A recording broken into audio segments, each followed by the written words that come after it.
बातें बोल रहे हैं, आप भी बोल रहे हैं, आप बोल रहे हैं, आपकी जो निडरता आप बताना चाह रहे हैं वो कंडीशनल है कि सारी परिस्थितियां मेरे पॉजिटिव होगी इसलिए मैं लीडर बनूंगा। आप भी कह रहे हैं, आप भी कह रहे हैं, क्या सुन रहा हूं आपका मिश्रा जी, है ना? आप ये कंडीशन लगा रहे हैं कि ये सारी कंडीशंस मतलब परिस्थितियां जो है मेरे फेवर की होगी तो मैं लीडर बन जाऊंगा और गवाही देने जाऊंगा। बहुत सारा बेस एविडेंस पे रहता है। आपके जैसे लोग अगर सब लोग हो जाए, आपकी सोच वाले लोग, तो बिल्कुल बहुत फर्क पड़ेगा, सोसाइटी में बहुत फर्क पड़ेगा। मगर ये कंडीशन मत लगाइए कि ये चीजें मेरी फेवर की होगी तभी मैं लीडर बन के जाऊंगा। आप चाहिए तो उसी लीडर तो बनिए। न्यायालय में जाने वाला हर व्यक्ति ईमानदार नहीं होता है।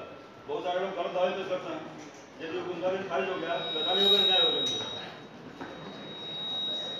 सर, हम कहते हैं कि कानून अंधा होता है, लेकिन जब कोई प्राइवेट कंपनी कोई इलीगल काम करती है उसे सजा मिलती है, लेकिन जब कोई गवर्नमेंट बॉडी इलीगल काम करती, जैसे म्युनिसिपल कॉर्पोरेशन हो गई, तो फिर उन्हें सजा क्यों नहीं मिलती? एग्जाम्पल के तौर पे अभी महेश्वर में हमारे फरवरी महीने में माँ हिंदू नरवाया संगम हुआ था। सुप्रीम कोर्ट ने ऑर्डर दिया था कि जितने भी विलेजेस सिटीज के अंदर रोड बनेगी वो सीमेंट कंक्रीट की बनेगी, जबकि महेश्वर में सीमेंट कंक्रीट का टेंडर बनवाया और पैसे भी सीमेंट कंक्रीट का है, लेकिन सिर्फ तार कोल की पतली रोड बना दी गई। तो फिर उसके खिलाफ कोई एक्शन क्यों नहीं ले रहा है?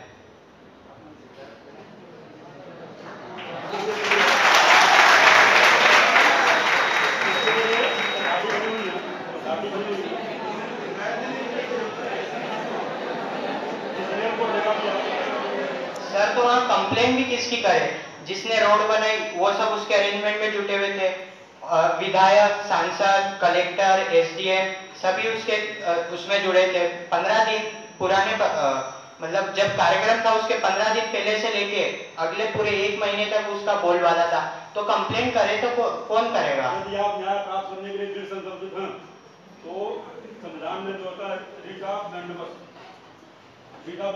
एक प्रावधान है, आर्टिकल 226 और आर्टिकल 32। आर्टिकल 226 में संविधान लागू हो जाता है और आर्टिकल 32 में शुरू हो जाता है। हाई कोर्ट आर्डर करेगी उनको, ऐसा यदि गलत किया तो सही करो, जो छोड़ो उसको दोबारा बनाओ। आप सीधे सिविल जज का क्या जा सकते हैं, आर्डर 1/8 इसको पब्लिक इंटरनेट लोग एक बात करते हैं, आपको जाना तो पड़ेगा, न्यायालय में आओ दावा लगाओ, निश्चित रूप से गलत उठेगी और वो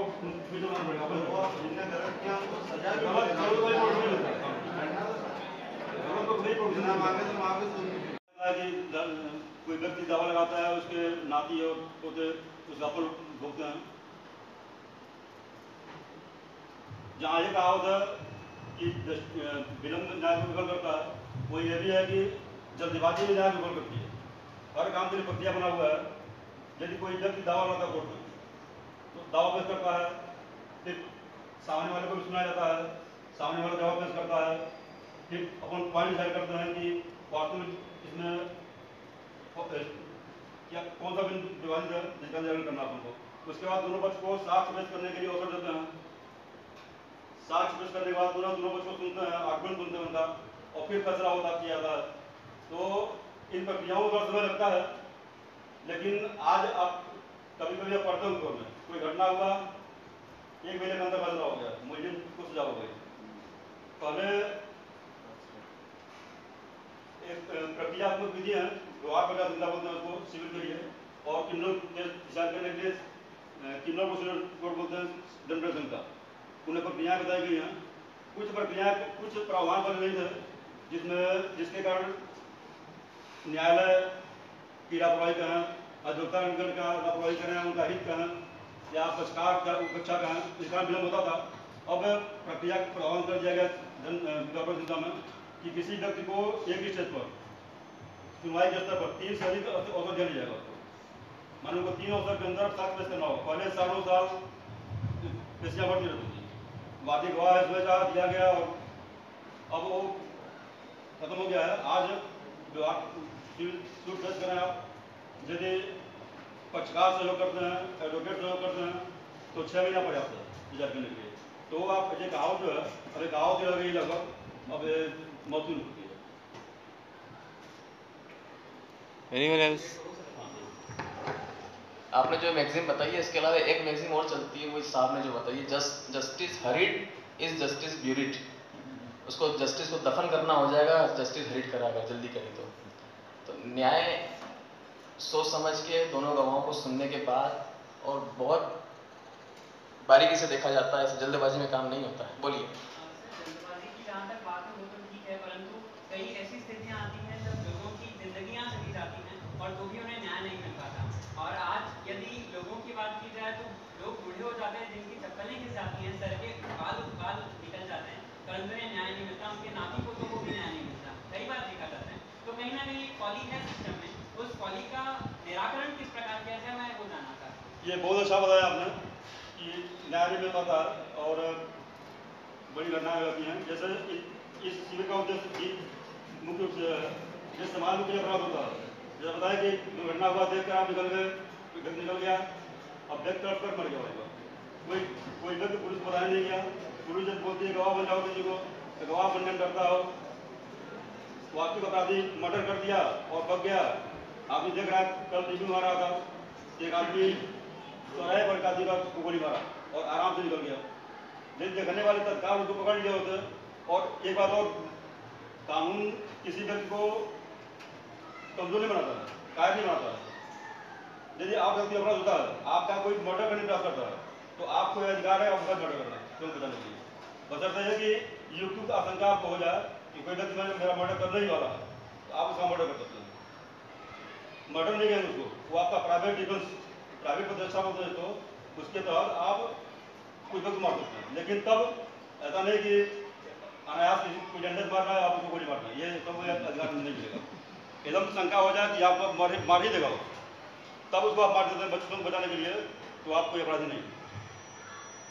ऐसे ही किसी व्यक्ति को कोई मार रहा है, मैं देख रहा हूँ मारने वाला हो व्यक्ति, मैं उसको मार सकता हूँ।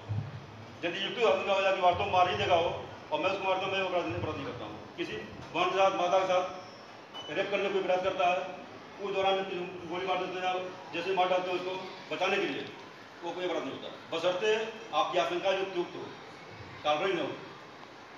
तो यही यदि आप समाज का हर व्यक्ति को चला कि अपराधी को वजह नहीं देना है, अब पुलिस क्या करेगी? मर्डर हो गया, आदमी देखने वाला बोल रहा है कि नहीं मैंने नहीं देखा, तो पुलिस को वहाँ नहीं मिलेगा, कोर्ट छोड़ देगी उसको। तो आप यही बोलेंगे कि या समाज व्यक्ति जो नहीं जानता इस बात को, ये बोलेगा कि न्याय नहीं हुआ।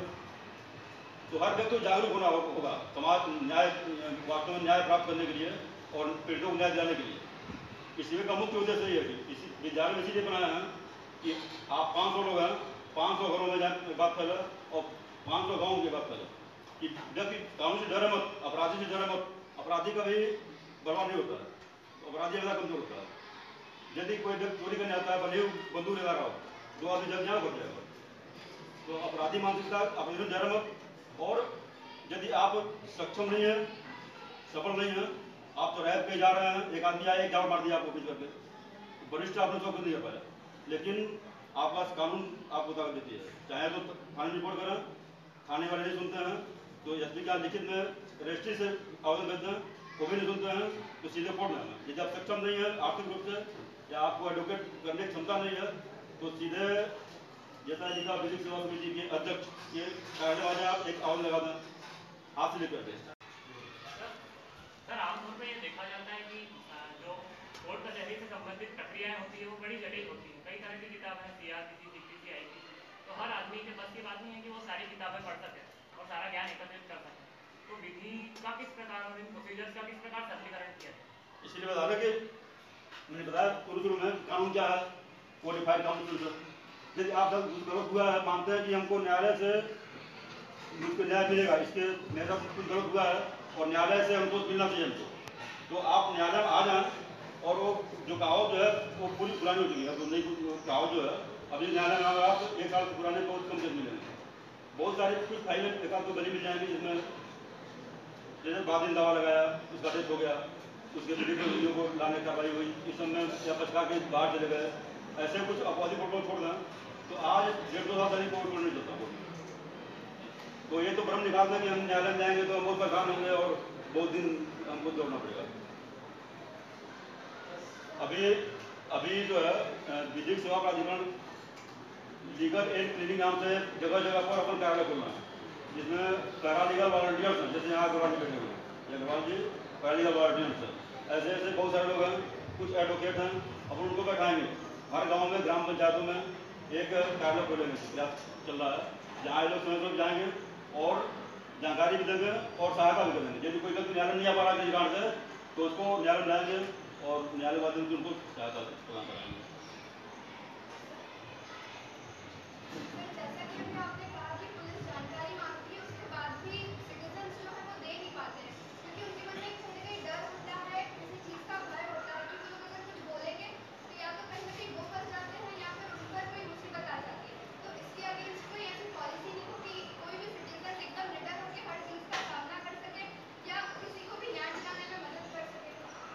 तो अभी बताया मैंने, एक अभी बिल पास हो रहा है, जल्दी पास हो जाएगा वो, जैसा बताया कि आप किसी व्यक्ति को दुर्घटना होते देखा, आपने थाने को सूचना दिया या घायल को अस्पताल पहुँचा दिया, पुलिस पहुँचेगी, आपसे पूछेगी कि आप उसे गवाह बनना चाहती है या नहीं चाहती है, या आपने कहा दिया नहीं बनना चाहती हूँ, पुलिस आपको बात नहीं करेगी।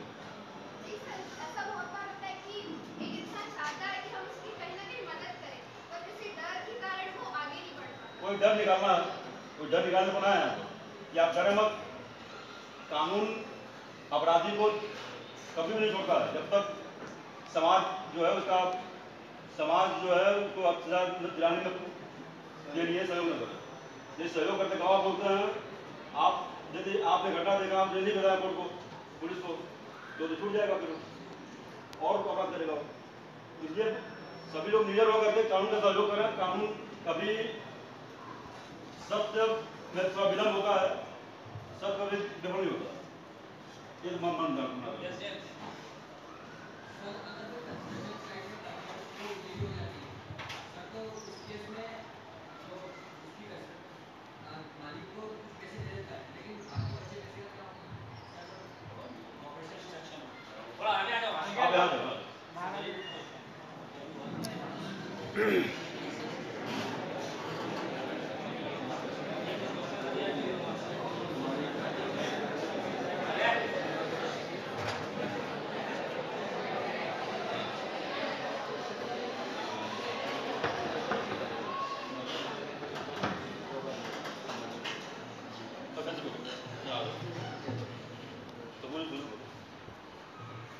अगर किसी कंस्ट्रक्शन साइट पे किसी वर्कर को इंजरी हो जाती है और उसका ऑपरेशन के लिए पैसे लगे, और जो कंपनी है उनने तो पैसे दे दिए, कुछ बाकी पैसों को सर गवर्नमेंट से कुछ मदद या वो उसकी डेथ हो जाती है?